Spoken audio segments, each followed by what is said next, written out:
سامعین حضرات، السلام علیکم ورحمۃ اللہ وبرکاتہ۔ آج میں آپ کے سامنے اکثر و بیشتر زیادہ تر پیش آنے والے مسائل میں سے دو امپورٹنٹ یعنی بہت اہم دو مسئلوں کا تذکرہ کر رہا ہوں، جن میں سے تو ایک یہ ہے کہ اکثر و بیشتر ہم وضو یا غسل کرتے ہیں اور غسل یا وضو کرنے کے بعد احتیاط نہیں برتتے کہ ہم کہیں بھی اپنے گیلے پیر اپنے بھیگے پیر رکھ دیتے ہیں۔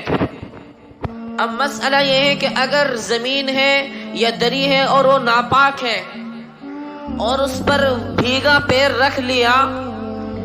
اور وہیں پر رک کر ہم کھڑے نہیں ہوئے بلکہ چلتے رہے اور نجاست کا اثر پیر پر ظاہر نہیں ہوا تو ہمارے پیر ناپاک نہیں ہوئے، اور اگر ہم اتنی دیر رک کر کھڑے ہو گئے کہ جس کی وجہ سے نجاست کا اثر ظاہر ہو گیا تو ہمارے پیر ناپاک ہو جائیں گے۔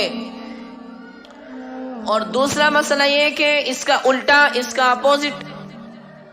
اس کا برعکس سمجھ لیجئے کہ اگر ہمارے پیر گیلے تو نہیں بلکہ خشک تھے، سوکھے ہوئے تھے، پر لیکن زمین یا فرش ناپاک اور تر تھا، گیلا تھا، اور ہم نے اس پر پیر رکھ دیا اور تری کا اثر یعنی گیلے پن کا اثر پیر پر ظاہر ہو گیا تو پیر ناپاک ہو جائے گا، اور اگر معمولی نمی آئی تو نجاست کا حکم نہیں ہوگا۔